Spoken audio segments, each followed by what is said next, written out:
Oh, we're live. Says we're live. I'm busy sitting here putting on my earbuds. I don't know why, because I'm all alone. So what am I listening to? Funny thing, it's weird. Paul knows this. I see Paul Hurt in the chat. He'll understand. It's weird doing the show if I can't hear myself. Something John and I talked about years ago because I tried to get him to do it, but he wouldn't do it. Why am I hearing myself in a weird way here?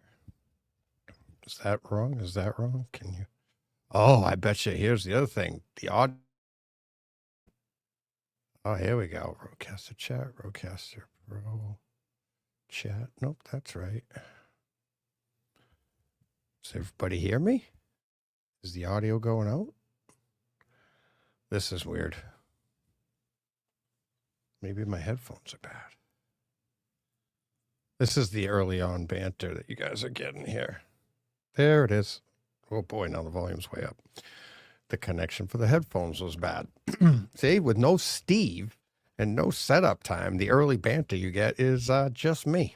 So, and yeah, I took a look at the chat about a minute ago before I got on here. I said we'd be on time because I figured what could slow me down? It's just me. Well, there you go. Me. I'll slow me down. So everybody ready for this? For anybody that hasn't been paying attention or didn't see on Twitter or earlier, you're just tuning in. This is it's just me today. Steve came down with the a bit of the man flu, as he calls it. And let me put the show comments on stage. There we go. Let's get those going. So he canceled it just like literally earlier today. He's been sick all week. Definitely couldn't have made Tuesday's show, obviously. So we moved it to Thursday, and it looked good for a while, and then his voice is shot, and he's just didn't want to be. Steve's a bit of a perfectionist, if you haven't noticed, and he just didn't want to be coughing and wheezing and everything like that, trying to get through the show. So I was like, all right, what do we do? And I'm like, you know what? I got a question. I got an idea for a show. So I figured I'd go it alone and just talk to you guys in the chat. And yeah, so that's what we're gonna do. How does that sound? Crickets, of course. That's what's weird. This is gonna be weird. This is gonna be fun though. This is gonna be fun. The chat looks like chat's going good. I saw early on because I put the question out there a little while ago, and I saw some comments to it, and we'll scroll back to that in a minute. And we'll get to that. So we might as well just get to it. And, you know, I can only do so much banter on my own. So I might as well just.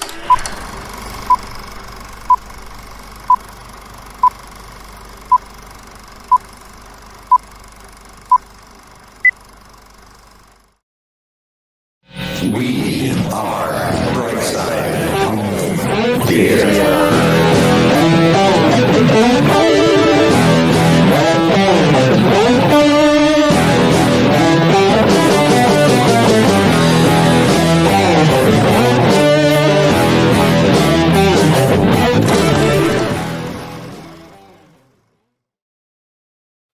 Hey, home theater nerds, welcome to the Brightside Home Theater Podcast, a multi-award winning, giving and receiving home theater podcast. It's all about the experiences, the sights, the sounds, the scenes. Yeah, it's like we're all here, but we're not. So, yep, all about the experiences. And we'll get to, just put it out there right now. Today's question that I came up with that I was thinking about is it's literally about the main experience, home theater, which it is. It's all about the experiences.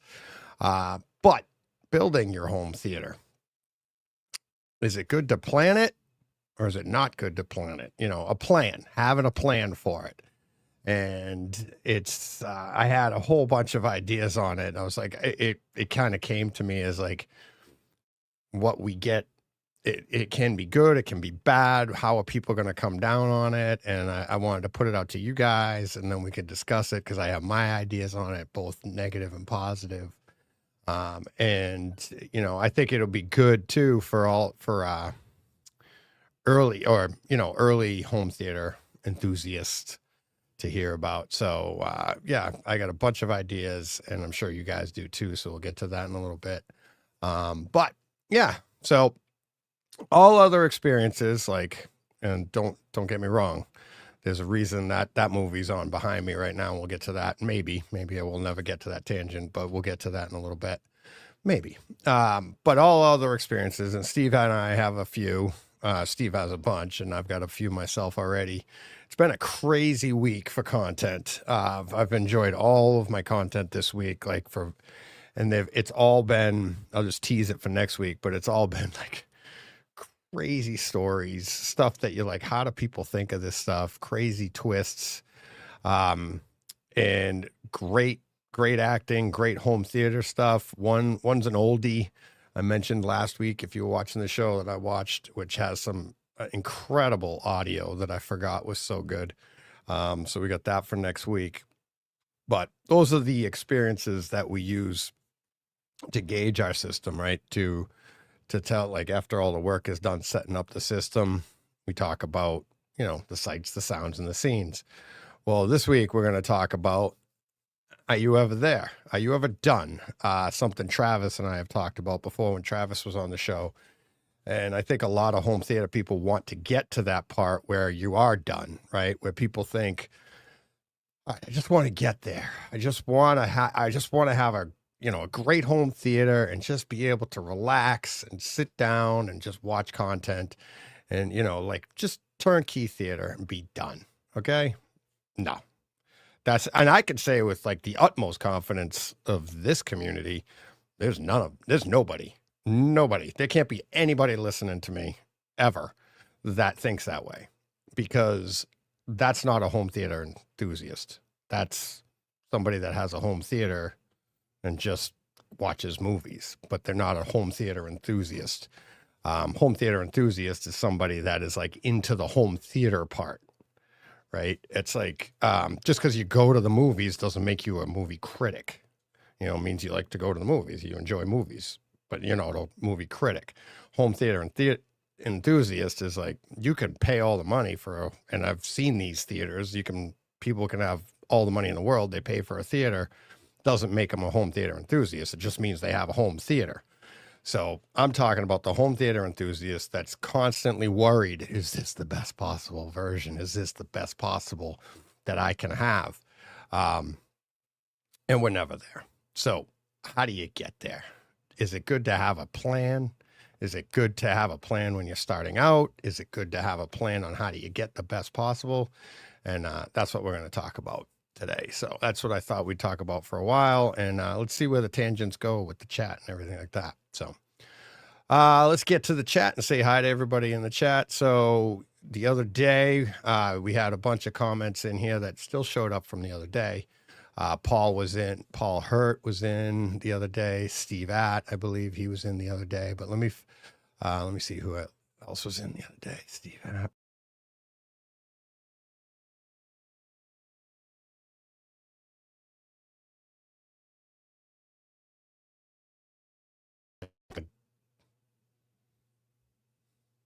Okay, I'm back.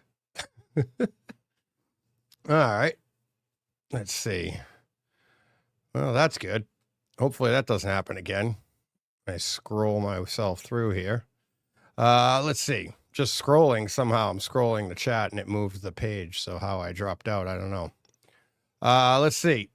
So, all right, let's go back to where I was. We'll start with today, where I opened up and it looked like, was that earlier today? Let's see, Jay. All right, there I am. So right after I talked about the question for today, we had Jay Van Gool popped into the chat. Steve Atts in the chat. Michael Piantidosi says, hi, guys. He also asked, Michael also asked, anyone see the copy of the Grayon in 4K? I have not, but I'm sure people have asked. Jay Van Gool. Let's see, who else has been in here? Paul Hurt. I said, yep. Jay said they talked for a bit. Let me see. Let's, who else? Michael. Oh, that's it so far. Oh, Marcus Beebe in the chat popped in. Steven Van Gool. Dominic. Dominic is in the chat. Hi, all. Let's see. We're starting to get closer to showtime. Blind Guy saying hello. Hey, Blind Guy. Yep. And Jay Van Gool, we lost DJ for a second. Yes, you did. Hopefully that doesn't happen again. But it's nice to say that even though I'm the only one here, we don't lose everybody. You don't lose the whole chat. You don't lose the whole stream. So there's no one to fill. Yeah. Paul Hurt. Just realize if your connection goes down, there's no one to fill. Yeah, I know. That's new. Exactly. So yeah. So let me scroll back. Oh yeah. See Big. Sorry. Didn't say, I just scrolled out, just saw See Big in there. Sounds good. So if I missed anybody, I'm sorry. It's just trying to get all this and be very careful not to drop out of my own chat here. So yeah, so let me see what people said right away after the question. You could, so Jay Van Gool came in with the question, do you start with, is it a good idea or a bad idea to have a plan? And Jay Van Gool says, you can start with speakers and a receiver that can do more speakers, then can do more speakers. Oh, I'm sorry, that can do more speakers, then when you want to upgrade over time. Like most people, it is a year-to-year upgrade when new things come out. Okay. Let's see. Let's see what else. See if anybody else had. Yeah. Paul Hurt. I probably do more planning than watching. That's one of the disadvantages. But with a house build and another that I'm refurbishing, I'm pretty much planning all day anyway. It's a blur. Paul, I can appreciate that. Paul also says, if it's your first theater, I'd say keep it simple, limit how much custom stuff you can do, make a start and have fun with it. You can plan the next one after you make your mistakes on the first one. Yep. That's getting along the lines. So let's see. So yeah. So if anybody now that's a cute little system. Blah, blah. So anybody has any comments, I'll start reading. We'll get up to speed here. If I'm done with this stuff now. And then there's Steve. There he is. Cheers, guys. Hey, buddy. Hope you're feeling good. I should say, hope you're feeling okay. Yeah. That's what I'm going to sound like at the end of this. Yep. Marcus, go live. Just go live. That's what I'm doing. That's what I did. So here we are. So, all right. The idea, all right, plans versus no plans. All right. So let's start with the good. Like, why do you want plan? What's the good part of having a plan for your theater?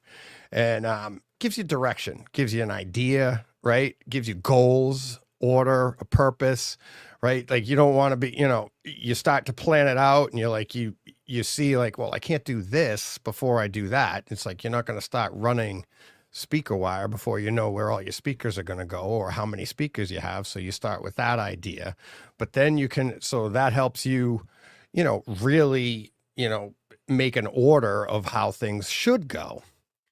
But then it's like, well, what about the room?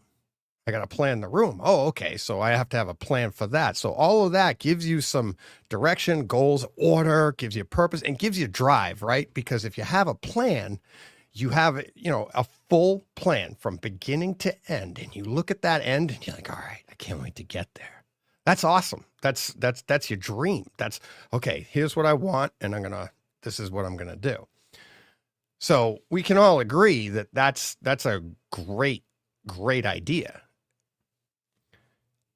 Here's where the problem comes in with that though. And I've taken these questions over the years and why I say, maybe it's not so good to stick to a plan or to even have a plan, because I can come at it from a direction of maybe no plan. Like I want a theater, but what do I got to do? And if you start with your end game and you come up with like, okay, this is what I want for a theater, and then you backtrack from there, what happens? Well, I've had a lot of listeners, even back in my chat days when people knew I had a home theater show and John and I would do in chat, people would write in and people would be like, well, I can't, I had this one listener, He was on a Takeover Tuesday as well. One listener that was like, he got stuck, analysis paralysis. He had this idea for a theater and he had a plan, he had a room up, but he sat on it for like a year, if not longer, because he didn't know it's just so daunting. That plan can actually slow you down because you just stare at the plan going, it's a lot of work. What am I going to do? And so the plan can actually freeze everything, right? Analysis paralysis. You start second guessing. Is this a good idea? Am I going to be able to afford this? Is it too much? Is it that? It's like, this is impossible. Things start becoming it's a non-starter, right? So like how many times have you guys all listening, people have seen your theater. Oh, this is awesome. I would love something like people come into your theater. I'd love this. The first question, how much? Well, to something like this, you start listening. Oh, never mind. Non-starter. Well, that's the plan, right? That budget is the first part of the plan most people look at. If you took that away, if you take that part of the plan away, they might be exactly where you are in a couple of years because they didn't see the plan. They didn't see the end game. They didn't see how much it was going to cost. If people told me when I was 18 years old and started doing this, that over the years, you're going to spend upwards of $200,000, you'd be like, oh, I can't do that. And if over the last 30 to 40 years, if you think about it, it's almost 40 years now since John and I started, I could easily see $200,000 I've spent over 40 years on this hobby. That's a lot of money. It's like, and you'd be like, oh, TJ, I'll do the math for you sometime. I bet you it comes out to pretty damn close, if not more, maybe. But if somebody told you that, you'd be like, oh, I'm not doing that. I got better things to do with my money. And you're like, okay, well, how much are you going to spend? How much do people spend? How much have we spent on like alcohol and beers over those many years? Probably not $200,000, but a lot if you put it that way. But stuff like that, it's like there's things that can scare the crap out of you if you see the plan, if you see the whole plan. I can't even stop the way I'm saying it and hear it in my head when I say plan, because I keep referencing in my head Heath Ledger in The Dark Knight going, if it goes according to plan, everything's okay. But once you step outside of it, it's like not according to the plan. That's what this stuff can do. It can actually, I got to stay on the plan. That's what can be bad about a plan. There's good reasons to have a plan, but the plan itself can actually crush the entire thing. Let's see, what do we got here so far? So we got Mikey Shroud, Mike dropping in. He said earlier, just like the old days here, he says, I think that expecting Endgame right off the bat isn't the best idea for most of us. We need to plan on the process, not where we hope to eventually end up someday. It's like we rehearsed this, Mikey and I. It's like, I swear to God, I haven't talked to Mikey personally in quite a while, other than here in the chat. I already have this in my notes. Okay. So we're never getting there. Right. So I'll put Mikey's comment back up. Expecting Endgame right off the bat isn't the best idea for most of us. I don't think it's a good idea for any of us because you're never at the end game. Okay. Well, you'll never get there. And this is the conversation Travis and I had. Think about it, right? So you have an idea for a theater and you could say money's no object, right? But it's still our brains right now. You win the lottery and you have no, money's not an issue. So it's just your brain and what theater you can build. Whatever you design, I guarantee that when you're done designing it, by the time that theater is done, there will have been changes. You will have changed. I don't care if if that theater took a week to do, a month, a year, doesn't matter.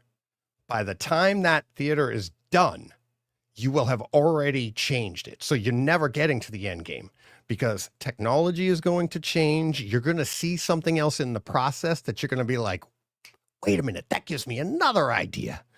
You're going to change. Things could change. You personally are going to be like, you know what? Blue isn't my favorite color anymore. I'm going to go with like green on the trim now. I don't know.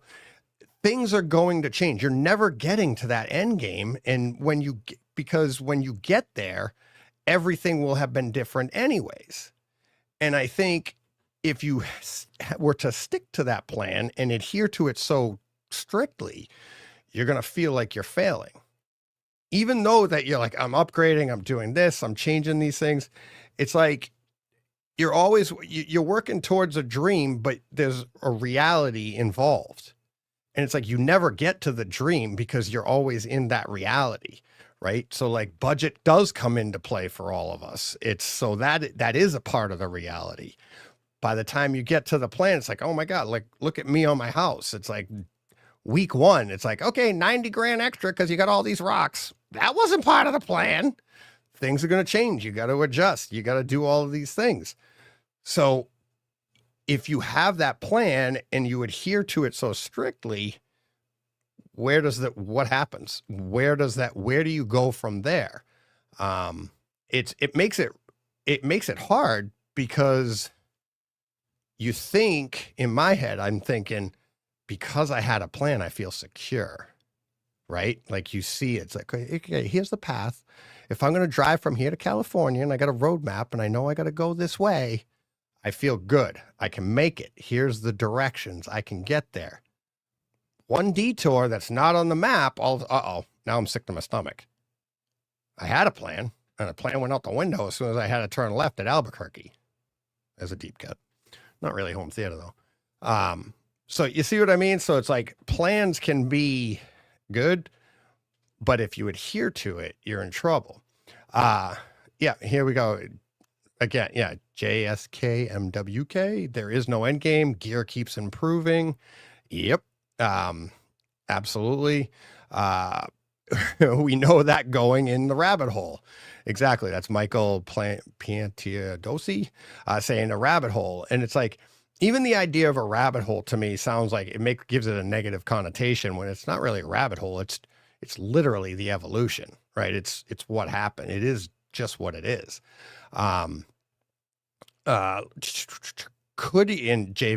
Jay Van Gool, could you ever max out your room with the gear you buy? I don't think so. Even money, no object. I don't think so, because especially if you're a home theater enthusiast, how do you max out your room? Because, and I'll give you an example. What if you did all these things right, you did everything right, and it's all installed. Well, what aspect ratio did you do? Did you do four-way masking? Okay, let's assume you did four-way masking and it's huge. So now you can have any aspect ratio you want. How big is the screen? How bright is the screen? Well, money was no object. Now all of a sudden you still got money. Money's no object. You're, multi-billionaire. Eventually you're going to be like, I could have gone bigger. Why don't I do this? Wait a minute. I have multiple listeners with multiple rooms. Okay. So how could one room get maxed out when I know people that have multiple rooms so they can experience stuff in different scenarios? So how could you max that out? Because it's, you gotta, and this, I went over this with Nick at SVS when I think I was on their show, their happy hour. And one of the things I said was, and it gets to the line of the idea of, could you ever max out your room with the gear you buy? Well, now you're confining yourself to the room and what home theater is. And what I said to Nick is, home theater isn't about the gear. It's not about the movies. It's not like what makes a home theater a home theater. And it had nothing to do with the gear. It had nothing to do with the movies, the amount of speakers you have or anything like that. It has to do with enthusiast in his brain. What is he picturing when he's in that room, right? So you can have a sound bar and a screen and that's it. You just upgraded from your TV speakers to your sound bar, but that's the best you can do right now, and you're on your way. That's a home theater because you think it is. So in answer to the question, could you ever max out the room with the gear you buy? don't ask about the room. Could you ever max out the ideas in your head?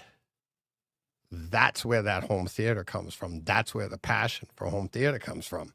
It's not about the gear you buy. It's about what do you want to do? And are you ever going to get to that place where you just go, I'm done? And that's where I'd say everybody listening to this and everybody paying attention from in this community, I'd say no, because we didn't get here because we had the lottery ticket. We didn't get here because it just had the house had a theater when you bought it. You got here because you wanted a home theater and you didn't know how to do it, and you couldn't afford certain things, so you made up some other stuff, and you planned everything to get what you could, the most of it.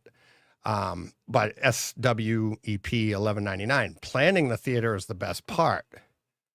It's a good point. It is. Don't get stuck there. It is the best part, though, because that's where the passion comes in. That's where you get excited.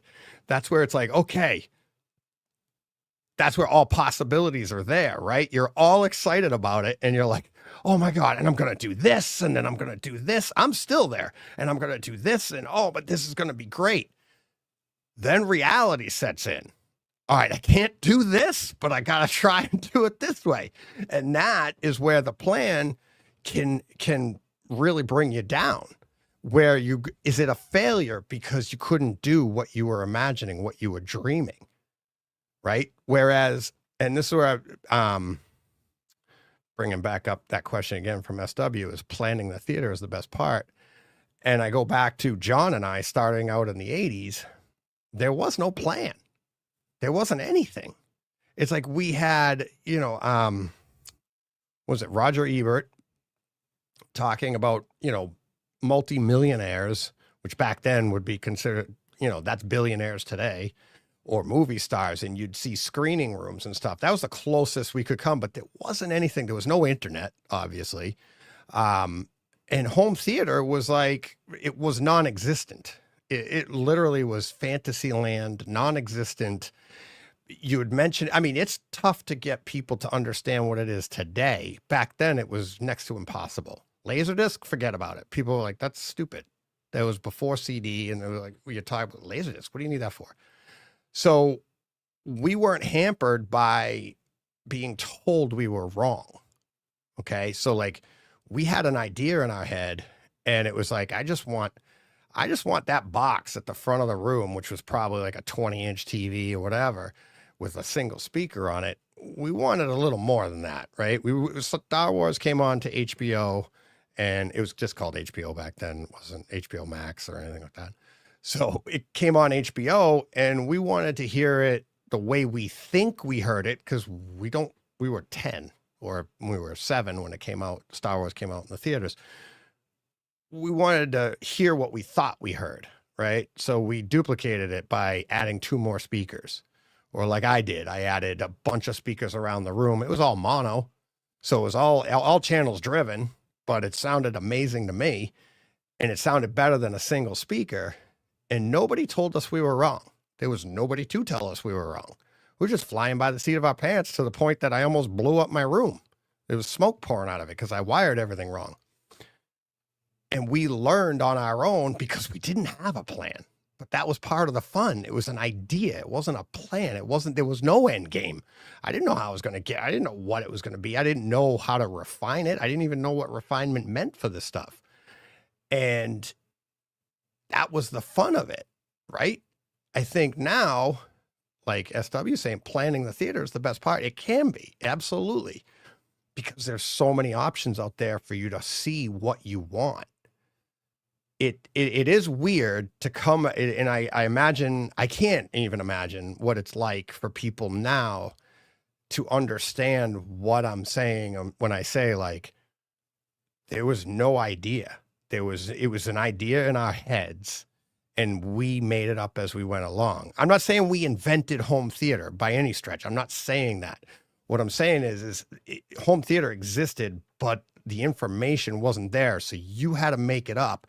And then once you got the knowledge and started reading more, you'd be like, oh, almost every great idea I've ever had, I thought I was a genius. And then you find out later, you'd be like, oh my God, this has been around for 40 years. But I know in my heart, I came to it on my own. And then you're like, oh my God, the wheel? Oh, okay, I gotcha. I thought round things were easy to move. But that's what home theater was like. It's like this doesn't sound right. No, that's supposed to sound like it goes across the screen. Oh, that's what stereo does. Oh, okay. It's not just the loud noises in the car. Okay, I gotcha. So we figured out so much stuff because we were so ignorant in a good way. And we had a blast with that. We didn't have a plan because we didn't know there could be a plan for stuff like this. And it enabled us to learn by trial and error, which really made it a lot of fun and really enabled us to experience it in a way that you really can, without feeling like you're failing. Whereas today, what do you mean you don't know what a SPL meter is? What are you talking about? You haven't done that? Or like even John with running Odyssey EQ and never loading it in. It's like, you know why he's comfortable enough to come on here and talk about that?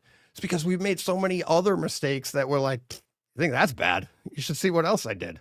It's like, we don't care. And it's like, that's how you learn. And we also want to tell you guys so that people are like, oh yeah, I've done that. Yeah. And be comfortable with it. That's where Brightside came from. Really. It's like there were so many movies we liked that everybody was saying they didn't like. So we wanted to be able to have people go, oh great, I like it too. Only to come to find out, I come on here and I'll say, oh my God, I hate Home Alone. And people are like, thank you. The whole world thinks it's should have won an Oscar. And I think it's horrible. Just like him. Great. Thanks. And you get that. But we had none of that when it comes to building our theater. Nobody was telling us we were doing a good job. Nobody was telling us we were doing a bad job. We were on our own. And then, and John and I were literally talking to each other, and it's not like we talked every day, like, what'd you do? It's just like every so often we bring up, oh, you're doing that too. We actually accidentally found out we were doing it at the same time. And then once I did, and he was working at Radio Shack, well, then it really took off. So let's see, what else have we got in the chat here before I keep it? Because I could just keep on going.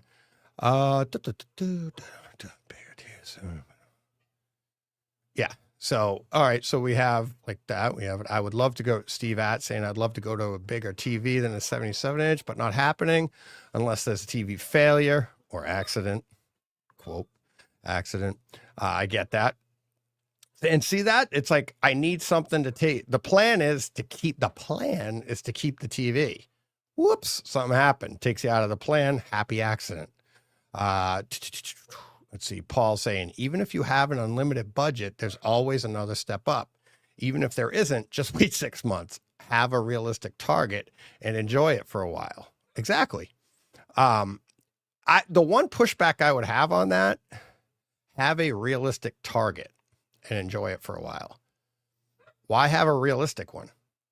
A lot of us started out without a realistic target. It was unrealistic to think that you could do this, right? I say it all the time on the show. It's like the idea. I love the idea of home theater is that we're putting something in a place that it shouldn't be in.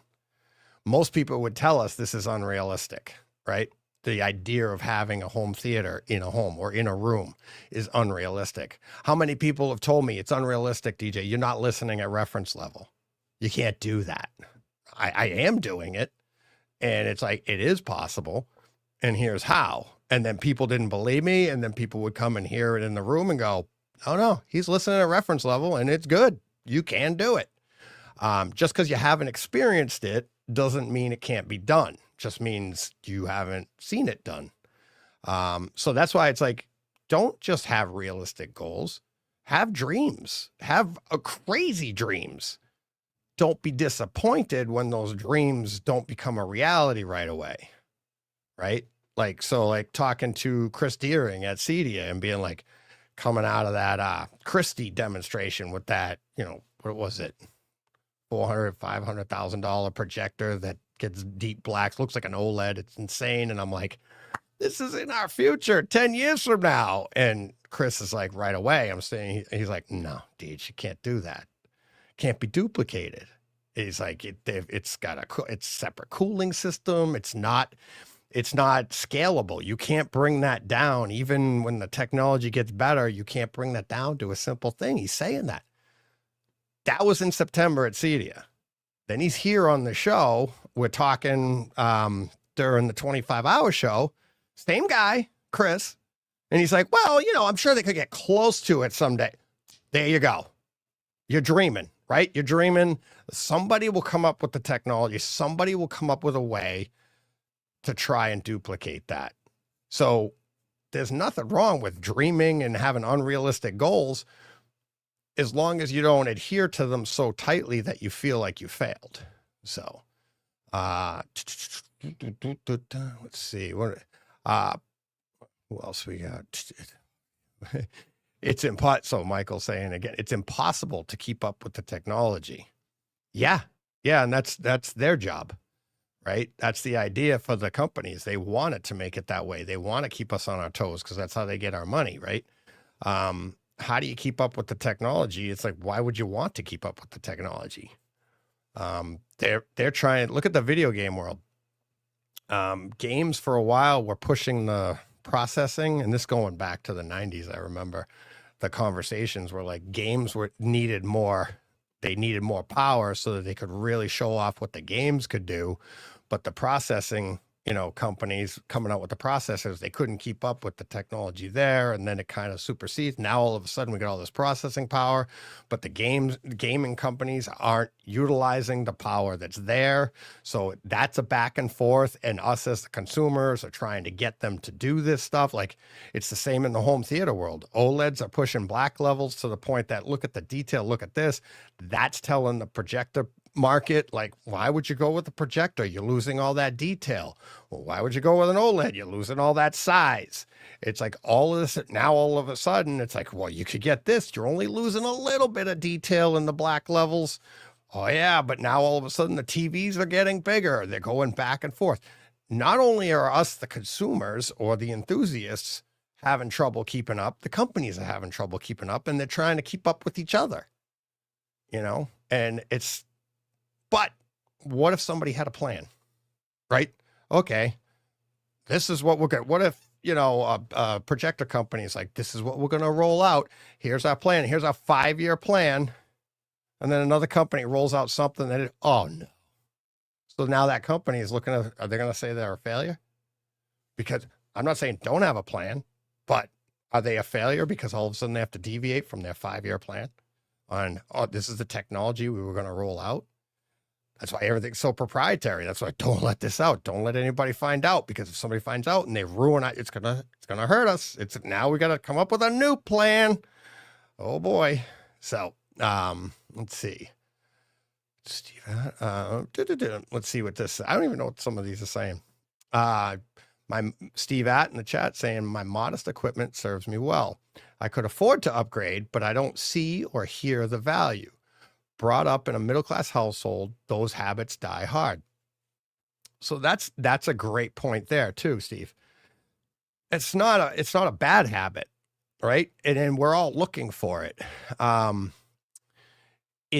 You don't see or hear the value, right? So it's like your modest equipment serves you well. You could afford to upgrade, but why bother? Because that little percentage doesn't, the little percentage of an upgrade doesn't warrant it upgrading, because the budget, yes, you could afford to do it, but your budget isn't so crazy that it is insurmountable, if that makes sense. Like, so imagine you had double the money, right? I don't know what you have for a budget, Steve, right? But imagine you had double the budget. Well, then maybe you do more of an upgrade, because it would be a different percentage of an upgrade in price. You see what I mean? So it's like, it's all relative, right? So like if you have untold money, it doesn't matter if you started middle class, lower class growing up, and you have this mentality in your head, the penalty of it being a mistake is less detrimental to you the more money you have. So that's what makes it like easier. All right, I'll take the risk. it might be only a 1% increase, but I could take the risk because it's not going to bother me. Right. So that's where that budget comes into play, and it could, but you love everything you're seeing and hearing right now. So why would you waste the money? And that's the problem the manufacturers are having right now, because how do they get that money from you? Not just you, but any of us. How do we get more money out of this home theater market? Because the enthusiast, and we talked about this a little while, I think, did John and I talk about this? Or maybe it was a private conversation, I don't know. But the enthusiast market is like the hardest market right now. And I think it has to do with the fact that there's nothing really there for us to Steve's point, is there's nothing really there to entice us to let go of our money, right? So we've had 4K for a while. There haven't been any huge increases in performance for 4K. We've had HDR for a while. Not, if you have great HDR system from 10 years ago is a great HDR system today. Atmos, object base, pretty much the same. Everything, all the processing is there. Yes, Denon, Marantz they've improved their processors slightly, but if you bought a new Denon or a Marantz receiver now, as opposed to one from 10 years ago, you're gonna be like, okay, now channels being equal. Okay. I'm not saying like going from upgrading from like 11 channels to 15 channels or something like that. It's a modest increase, a little bit of an increase, because you already spent the money. I'm saying going even, like when I went from my Onkyo to a Denon, that processing was a huge difference. One had Odyssey, the other didn't. Odyssey was a huge difference.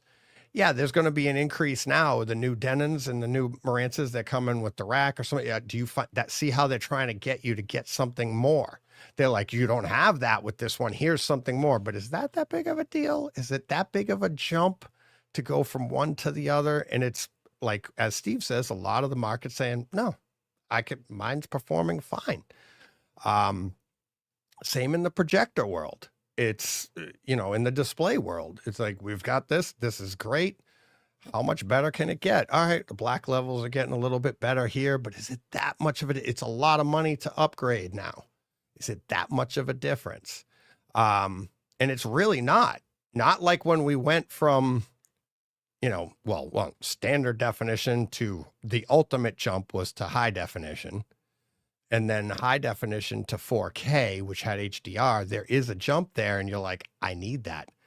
But if you think back then, what did we need it for? I started doing 4K, but I didn't have a 4K display.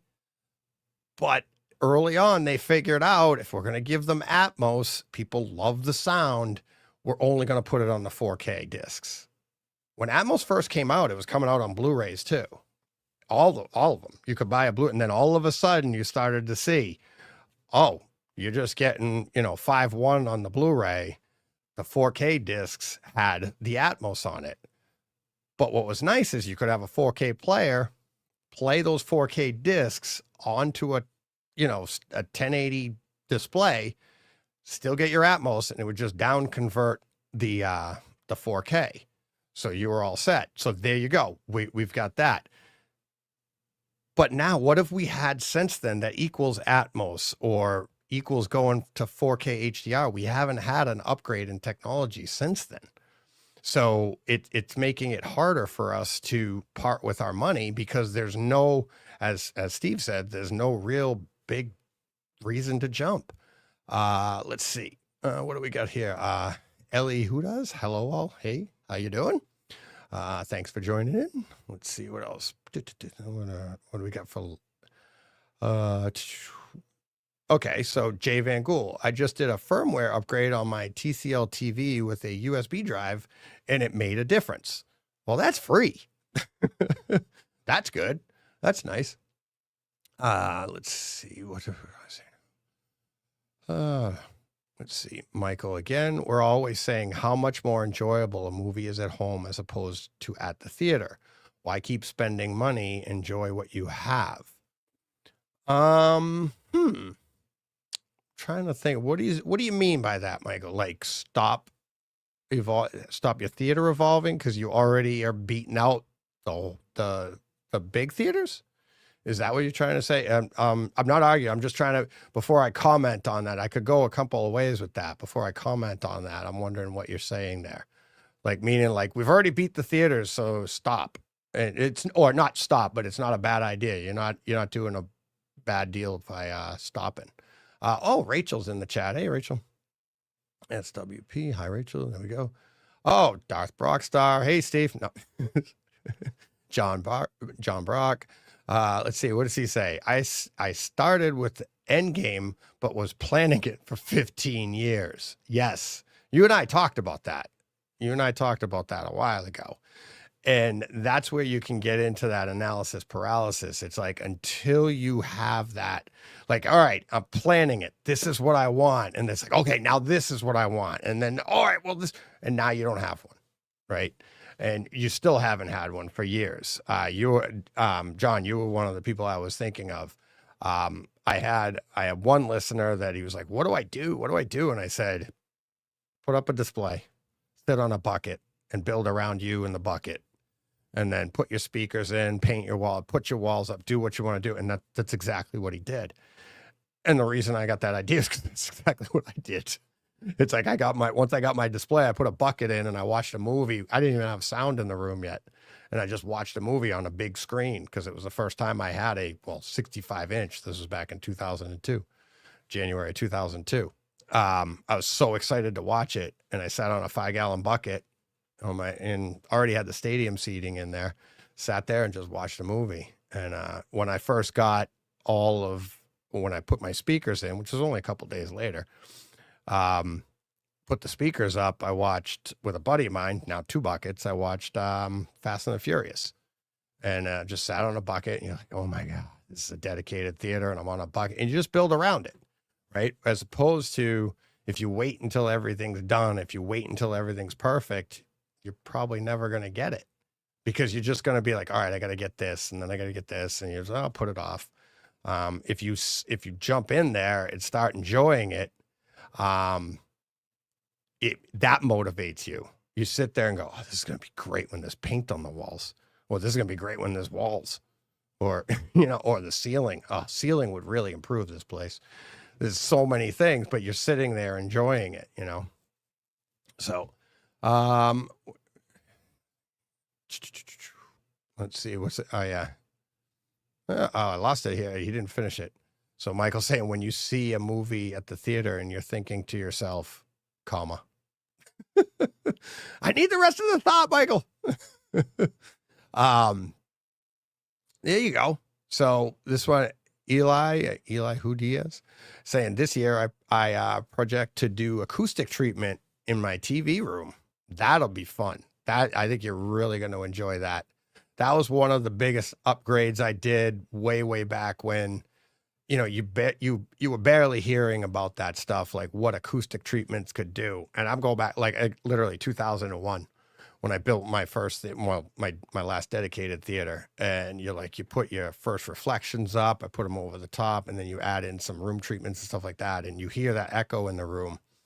And all the way through the 90s, I had a living room theater, so there was no way I'm putting up room treatments and stuff. And there wasn't a ton of echoes because it was a living room, and so there's big, couches and pillows and stuff. But in a dedicated theater, basically I had the same couches, but it was a little smaller of a room. You had a better shot at echo. And as you add more and more room treatments, that's a great learning experience. You add a bunch, you would take some away, add in diffusion, you see if that works. And honestly, in my opinion, you can listen to or listen to all the advice by the experts. It's best to experience that for yourself in your room. Just like anything else, it's like the experts can give you a plan on what would be right, in your room. And then you might hear it, and that's like somebody telling you which is the right speaker for you in your room, right? So like, this is the perfect speaker for your room. Well, no, speakers need the room and then your ears interpret it. So which is the right combination for your ears? It's not about the room. It's not about the speakers. It's how do the speakers interact with the room and what do you hear? That's where the opinion comes from, if it's good or not. So you can get the ideas from people, but then do it in your room and then see what you like about it. I've been in rooms that were echoey and people loved it. I've been in rooms that have way too much bass and people loved it. I'm not telling them they're wrong, but the only way I would tell somebody it was wrong is if they love the bass, but then like, and I'm talking bloated bass, like they're like boom, boom, boom, like a, Honda Civic going by on the highway. If it sounds like that and they love it, that's great. But then all of a sudden they're like, now how do I get my dialogue to sound cleaner? Lower that bass. And it's like, but I love my bass. Well, you can't have both because one's going to drown out the other. That resonance from your bass is it's hurting your ability to cleanly understand the dialogue. You clean up that bass with room treatments and you dial it down a bit, and then you're going to get that punchy bass and you're going to hear your dialogue better. It's not going to sound as, a lot of that has to do with the plan. What did they have for a plan? I want my bass to sound like boom, boom, boom, boom. That's their plan. All right, that's great. But that plan is not going to work if your plan also includes nice, clean dialogue and nice, clean room pans and clean higher end and all this stuff. So there's the balance there. It's like you have to adjust your plan. Let's see. What are we saying? Let's see. Rachel's like, I just want a dedicated place for a cinema room. Yep. That's a big, big part of it, right? Everybody is like, that's the hardest part. That is the hardest part. We went through that. John and I were talking back when I was selling my house, and the people didn't want the room. And they're telling me it's not a home theater if it doesn't have the gear in it. And John's sitting there going, I'm telling him and I commiserating about it or whatever. And John's like, do you know how many people would beg for a room like that? Like a home theater person? Don't tell me. That is literally the hardest part to get. Everything else, you just go to Walmart, you could go to Best Buy and start out. You could grab a couple of carriages and load up on everything you need for a great home theater. Where's the room? If you don't have the room for it, and that's the trick. That's the biggest piece. And that's the hardest piece of the plan, right? It's like, I have a plan for a home theater. I got this great plan. And like I said, back when I was shopping around for houses, I'd drive down the road and I could see the structure of the house. So, all right, how's that basement going to be laid out? And what's that? That's the plan. That's the foundation for your room is the room. If you don't have that, like Rachel said, I just want a room. That's John's thing. I just want a room. I need a dedicated room. I want a dedicated room. All right. Well, you don't have one. Does your plan go kaputs? Or do you put it in your living room? That's the idea. So it's good to have a plan. It's good to dream. Someday you'll get that dedicated room. Maybe not. Don't miss out on today just because you can't achieve what your dream is. Let's see, what else do we have? Let's see. Oh, this should be a good one. I like this. The movie comes always first for me. This is from SWEP 1199 in the chat. You could see a good movie with average equipment, but a bad movie won't get better with the won't get better with the best hardware. So true. Okay. So the movie comes first. So what SW is saying, I think here is you're only as strong as your weakest link for your experience in a theater. And the movie is the first piece, right? That needs to be strong, because if it's not, if it's a weak link, no amount of gear is going to improve that. True. I mean, we're talking really bad. Really, really bad. Because Moonfall is bad. With the right gear, you're watching that over and over. Right? So it really depends. Oh, See, I gotta figure out how to keep this going. Whoops, that's not what I wanted. It really depends on how bad we're talking here, right? And obviously movie, that's also very subjective because different movies like, Evil Dead Rise, that's a bad movie. I'm not watching that over and over, and it's a great home theater movie. So that kind of lends more towards what SW is saying. No amount of gear is going to make that better for me. I admit it's great as a home theater experience, but I can't watch that over and over. Trying to think of a movie. I don't know. I kind of fall both ways on that. That's kind of weird. Because, just saying Evil Dead Rise, but it is kind of what we do. It's like everything comes down to the gear. Not the gear, I'm sorry. Comes down to the movie. We're doing all of this for the content. So it really does come down to that. So I guess that's, I guess if you look at it that way, then it's like, that's 100% correct to everybody. Now, what's good to everybody is going to be different, right? So different. And I've had people complain, people write in and say, is that all you talk about is action movies and comic book movies and blah, blah, blah. Why don't you talk about this, this, and this? And I was like, well, it is a home theater forum, and, Beaches isn't really selling the gear for me. And then, I'm kind of into the whole experience. Not that I don't think Beaches is a good movie, but it's not really one that you're going to sit in here and be like, yeah, you got to see this in a home theater. It's, subjectively to me, that's not exactly a home theater movie. So I get, it's just how that is. It's like, action movies, comic book movies, even comedies.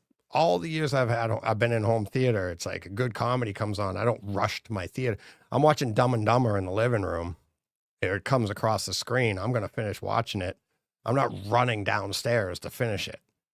But I come across, Star Wars, and I'm like, okay, there it is. And it could be halfway through the movie. I'm like, yeah, I got to go downstairs. And you don't start where you just left off. You just start over, right? It just triggers that. I got time. I'm going to go watch that. So that's where like a home theater can, it's going to enhance the great movie, great movies. No, it can't save an awful movie. But that's the same as anything. Putting nice tires on a Prius doesn't make it a Ferrari. Let's see. What else we got now? Yeah. Barnes and Noble? Really? I didn't know that. Jay Van Gool. Now people go to Barnes and Noble to get movies. I don't care where they get them. I don't think anybody cares where they get them. As long as they can get them. Let's see. Yep. Rachel saying, yep, I'm just going to put it in my living room, Deej. Yep. That's where we all start out. Well, I started out in my bedroom. Let's see. Me too.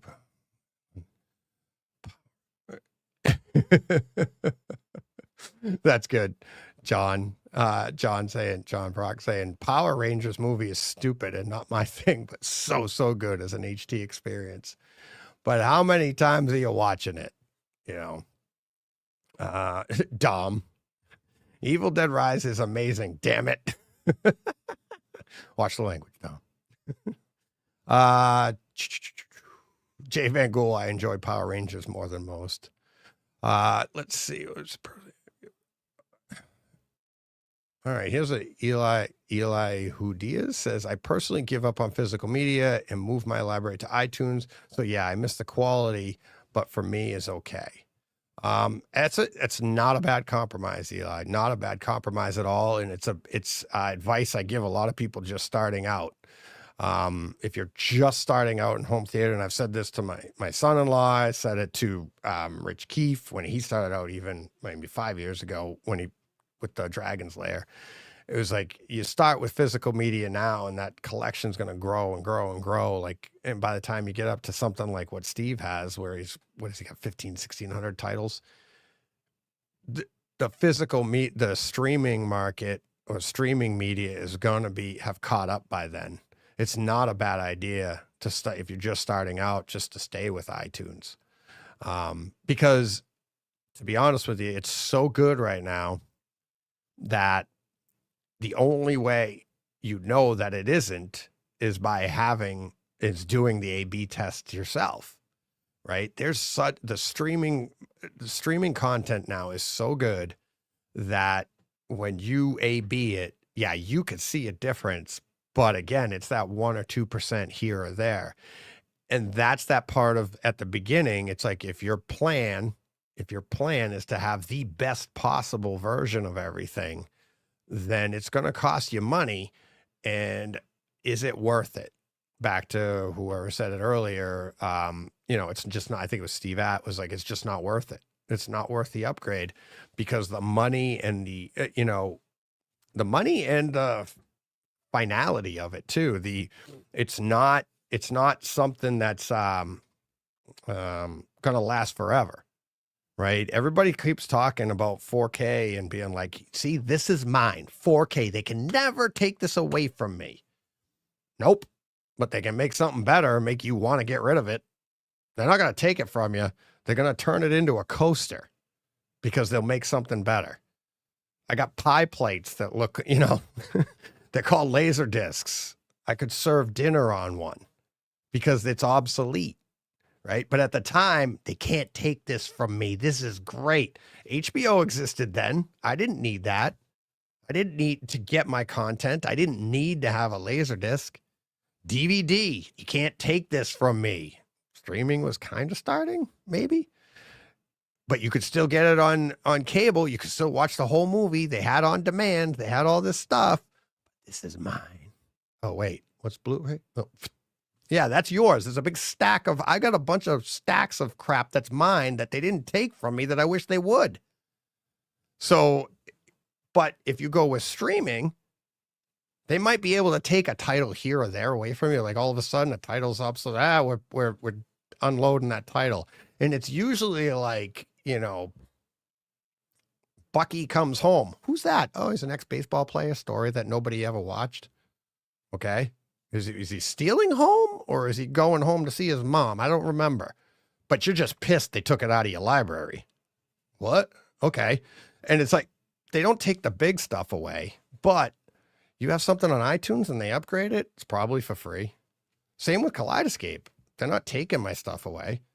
I mean, if the whole platform goes down, yeah, that's the equivalent to Laserdiscs being obsolete. Okay, that might happen, could happen, has happened to me in the past. It's a risk. iTunes could get shut down. You could lose everything you own there. What if it was on, what if you bought all your content on MySpace? Now what? Or you bought all your content on Facebook and that went down.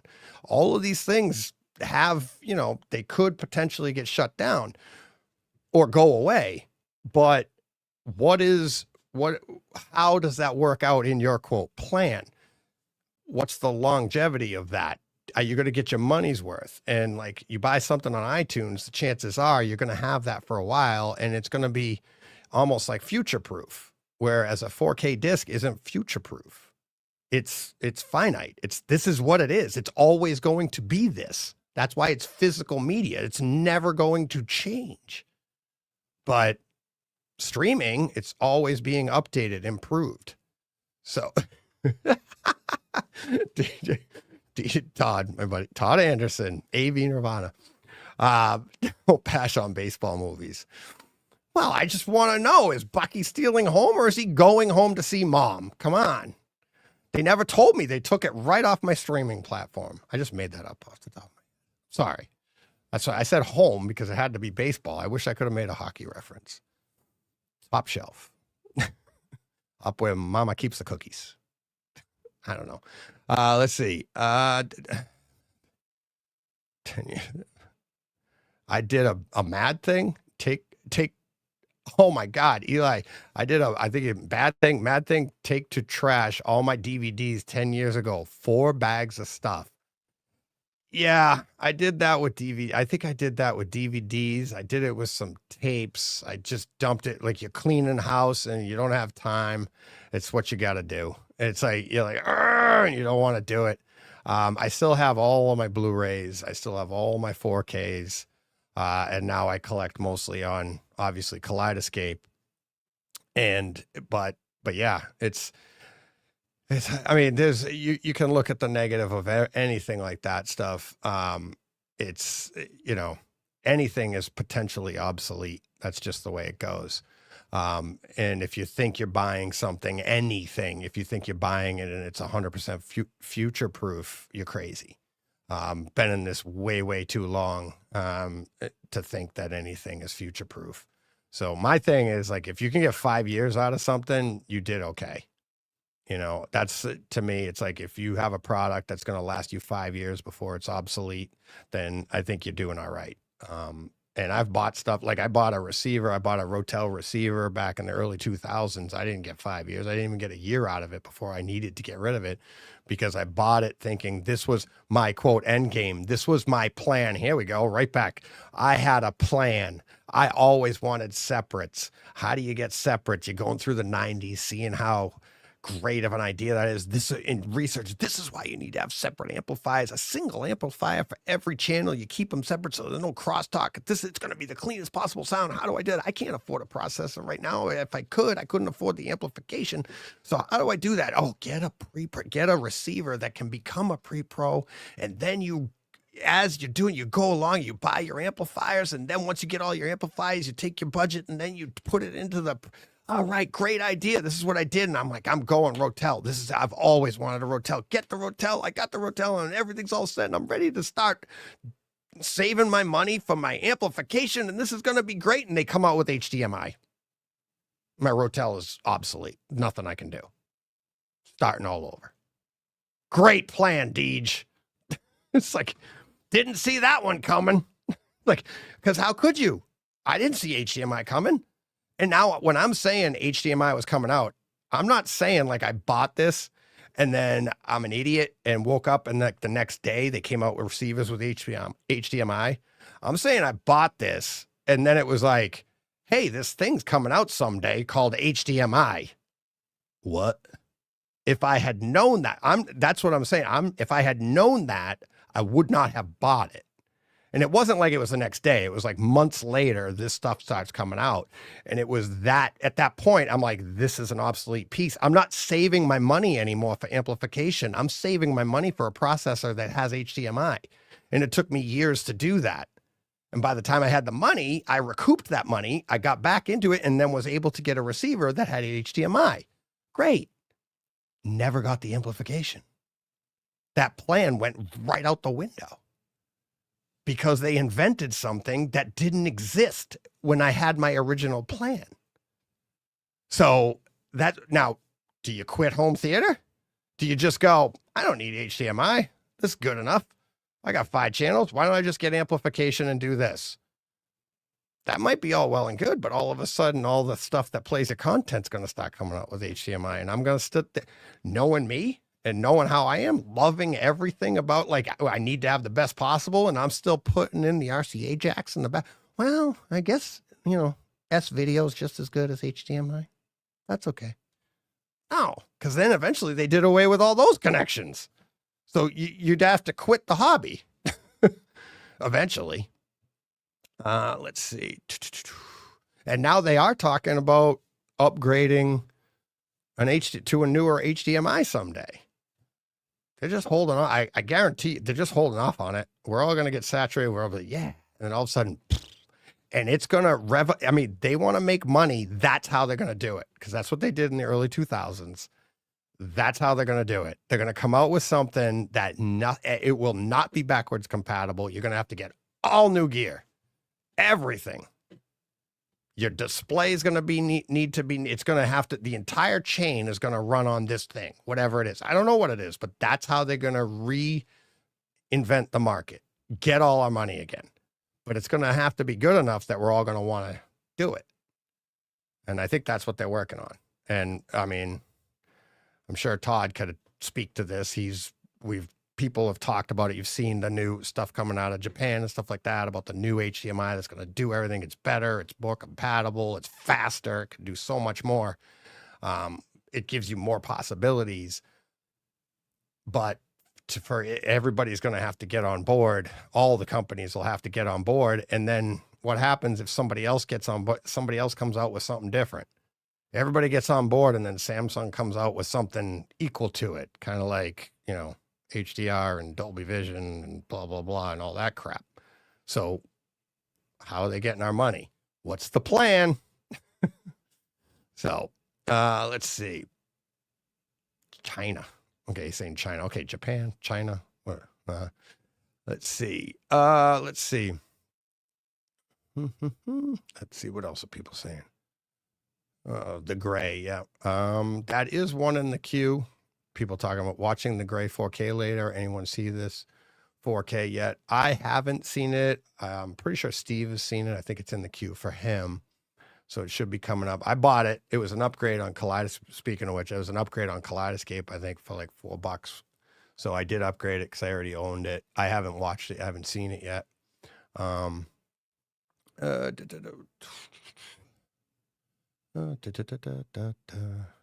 So, SW saying Disney Plus in Germany does not offer Dolby Vision anymore because of a patent issue.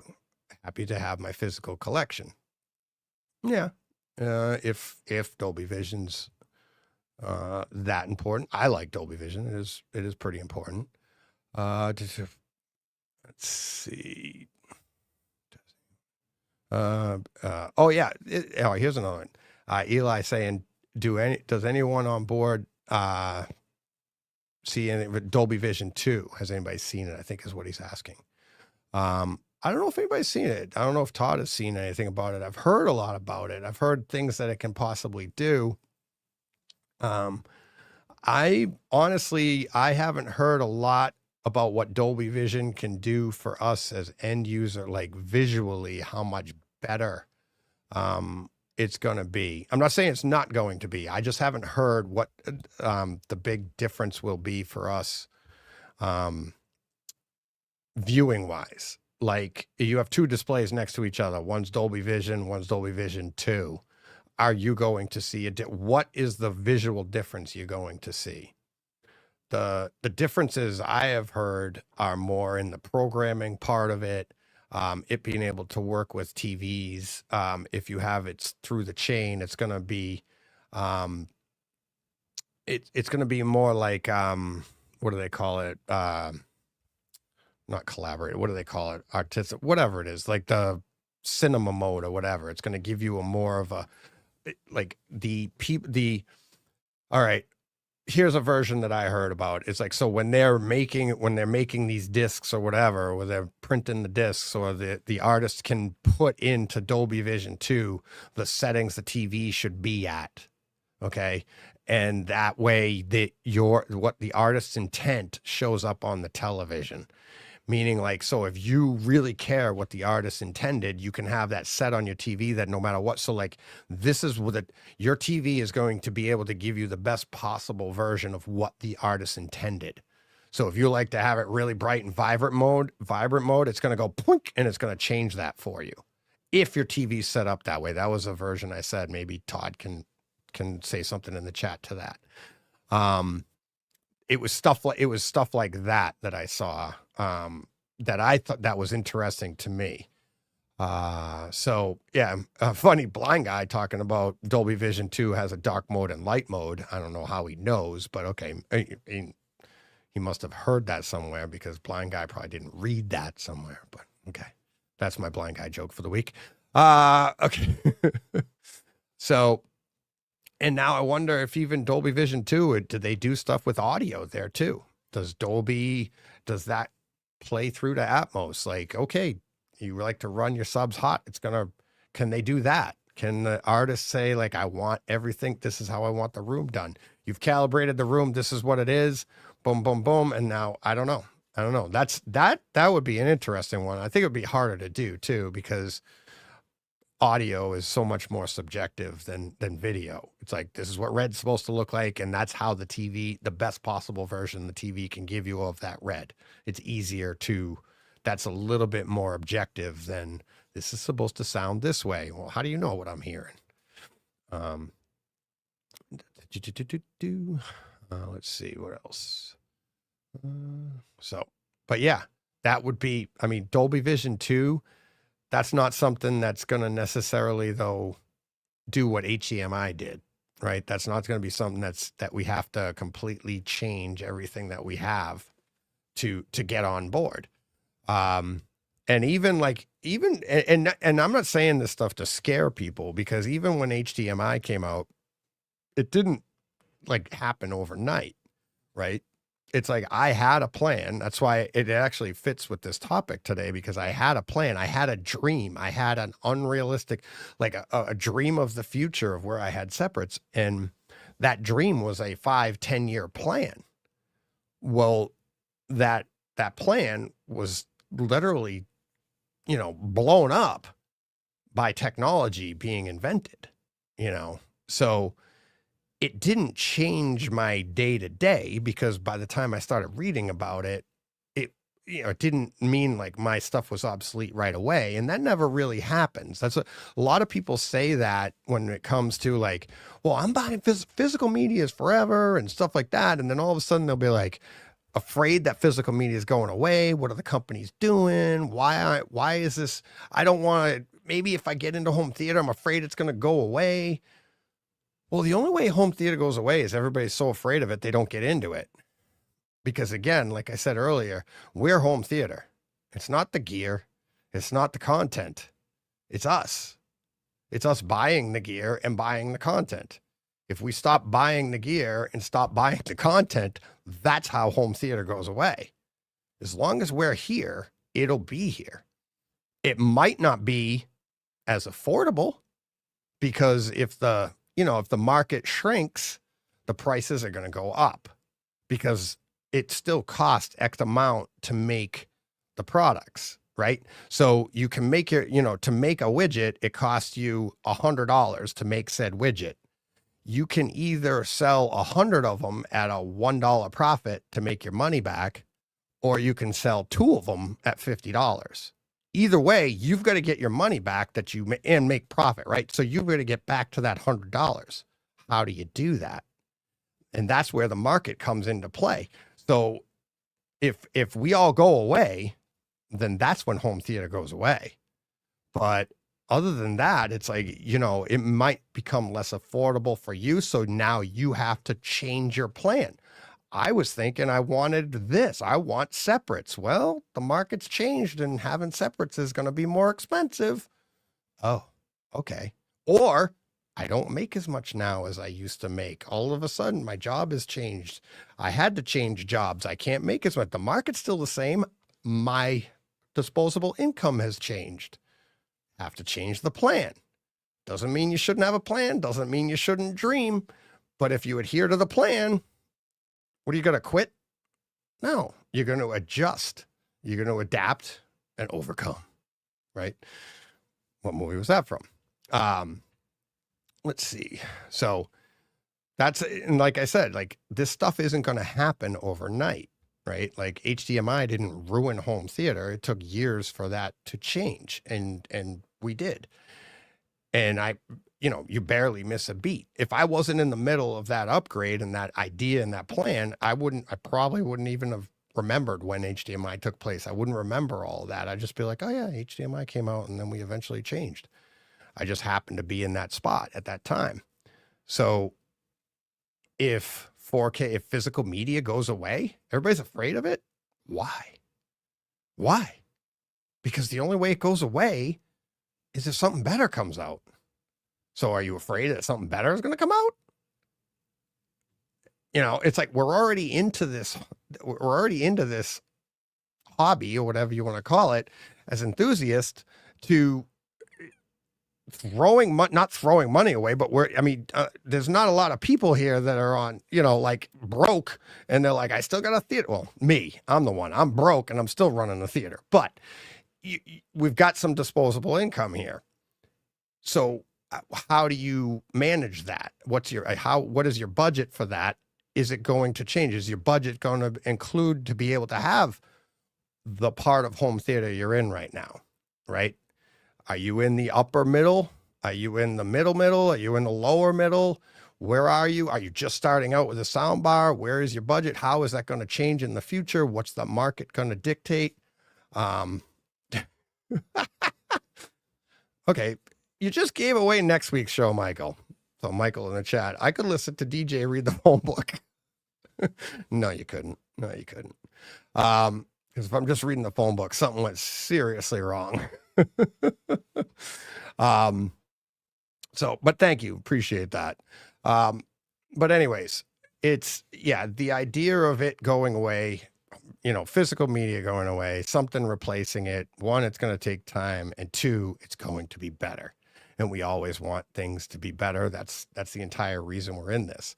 That is the plan. That is, I think all of our plan is to dream big and do more. I mean, you got Todd in the chat, and he's got a giant, infrasonic. I think you still have it, don't you, Todd? The infrasonic, or did you send that back?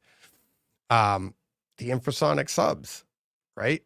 That was never in the plan 10 years, 15 years ago. It was,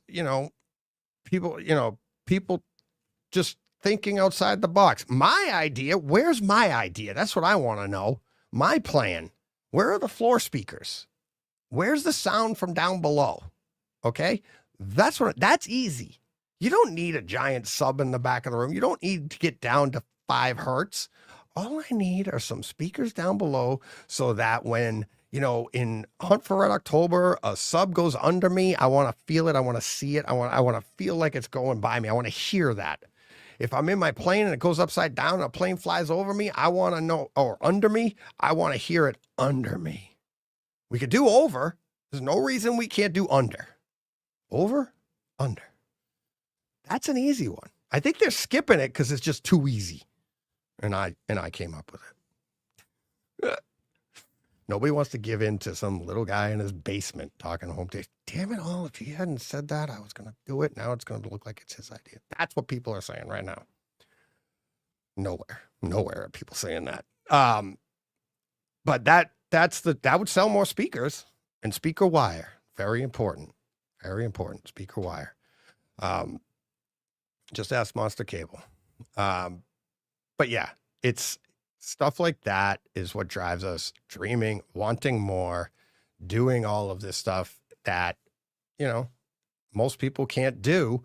But if you have, have we answered the question? Is it a good idea or a bad idea?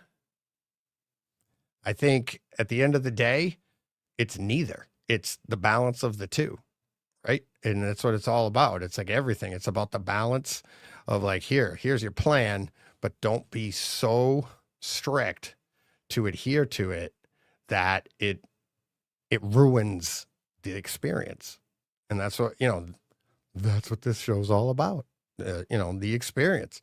So because if you stick to that plan so bad, your experience is going to be pulling your hair out, is going to be getting upset that, oh, that didn't sound right. That didn't look right. Or this could look so much better if I had more money. That's not true. It isn't true. It's like I said, after my first CEDIA, it's like, we are so close, meaning like, we're never going to get there ever. We're never going to get there with our budgets where we are. We're never going to get there, but we don't need to be there and here's the other part. And this is the ultimate part of thinking like this. We're never, ever going to get there because when we get there, they're not there. Meaning that $1 million theater, that theater that we sat in at CEDIA this year, right? So 1.5 million or whatever it is, sitting there and going, oh my God, the Christie, this, that, and the other thing, the Trinov, I think that room had Storm. Yeah, that room had a Storm audio, right? All of that stuff, great stuff. I want that stuff. I'm going to get there someday. Well, guess what? When you get there, they ain't there. They've advanced, right? So it's like we're always working towards a dream, knowing we're never, ever going to get there. To put that another way, you're always working towards tomorrow. You're never getting there. You work so hard. I got to do this. I want tomorrow to be better. This is going to be great. I'm going to do this, blah, blah, blah. You get there. It's today. Tomorrow's still a day away. So it's the same with our dreams. When you get there, your dream it's not there anymore. It's now the next piece, right? you think by the time I can afford that Christie projector and I save up all my money and I've got all this stuff and I go to buy that Christie projector, one, it's going to be cheaper. That's why I can buy it. Why is it cheaper? Because they've made a better one. Now I'm like, crap.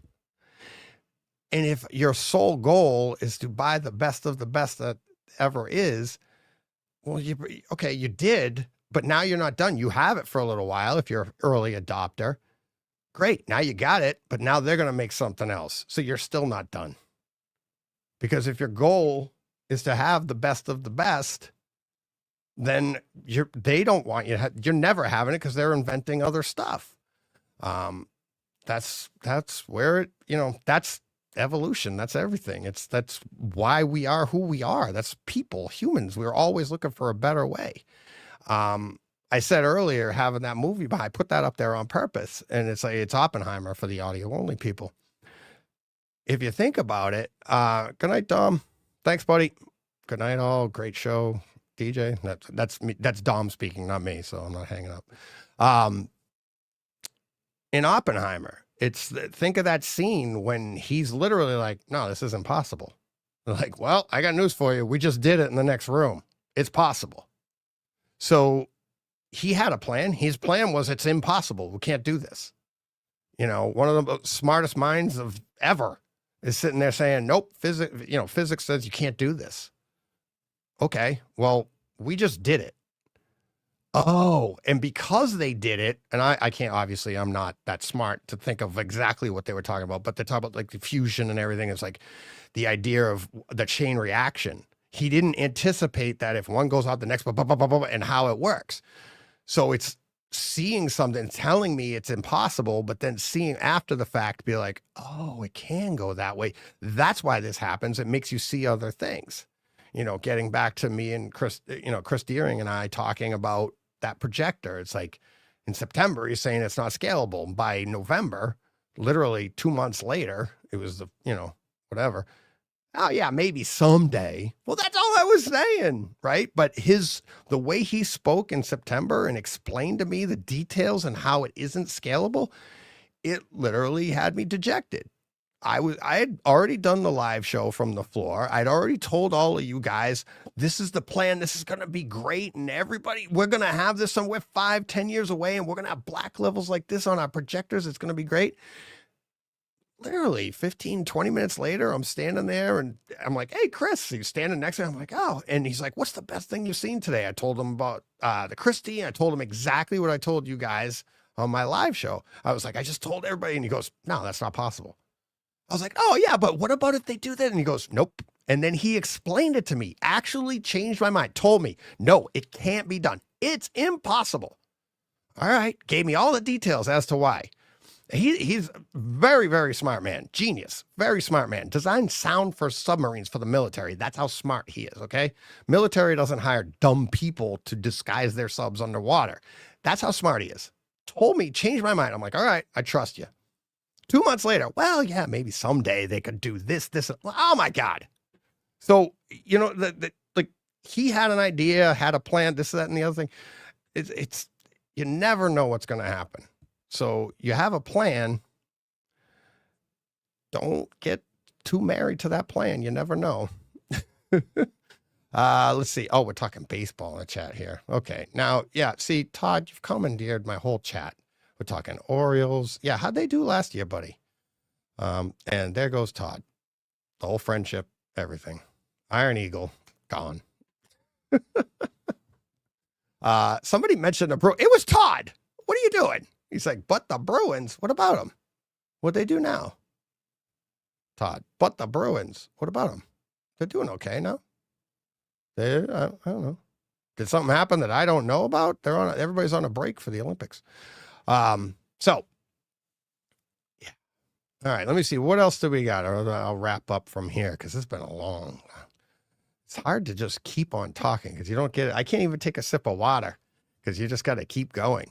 At least back when I used to do these by myself recorded, you'd stop and then edit out the gap. I can't do that live. Let me see. In the 25-hour show, I have other people to talk to, so I could take a sip. I can do that. Let's see. Oh, Jesus, Eli. I'm sorry to all for my so dumb writing, but this keyboard are in Spanish. Okay. Well, I'm not upset. Did somebody say something to Eli? Don't make me go on a rant. Michael saying I think the Bruins talk was meant for him. Let's see. Jay Van Gool, he's got the Colorado Rocky. Okay, we're into baseball here. So, anything else? What else do we got? Let me see if I can find some other tangent before we get going here. Yeah. Okay, this is Michael. So I don't think you remember, DJ. I did Take Over Tuesday with you back in August of 22. I'm the Bruins fan guy. Do you remember? Got it. All right. Yes. Vaguely. Sorry, but I do remember. But yes, they do blend together, and it's like, oh, okay. Sorry, but that is scary. It bothers me. I am not good with names. I'm not good with faces and stuff like that. And never mind texts. Let's see. What else do we got? So, all right.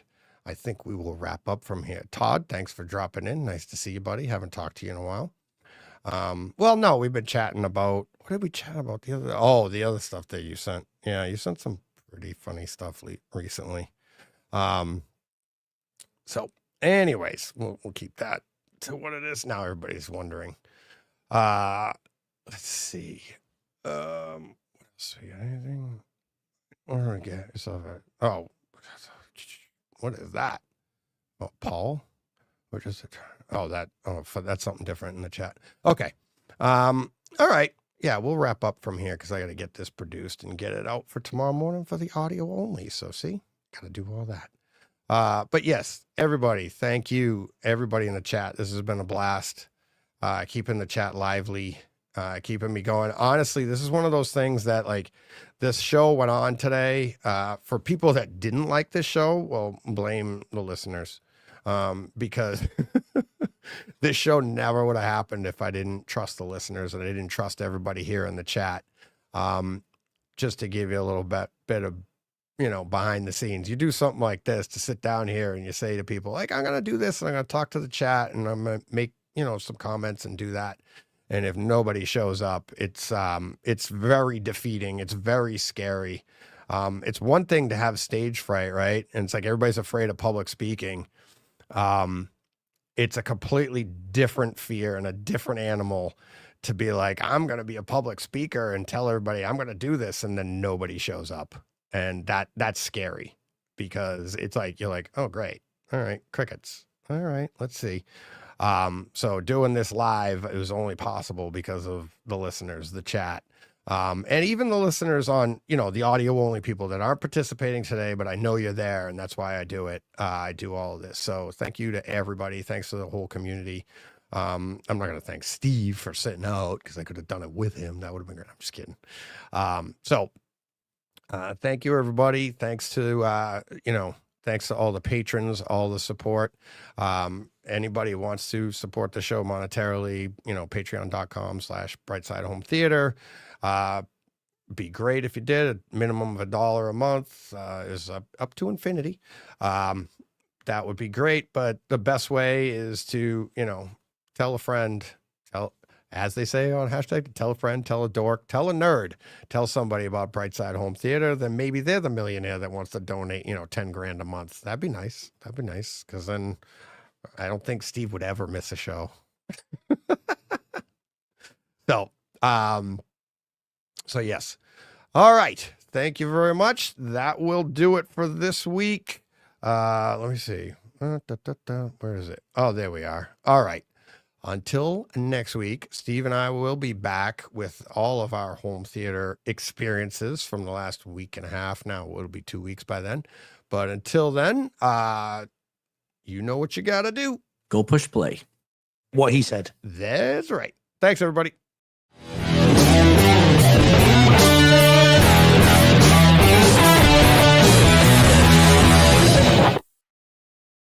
Hey, Fred.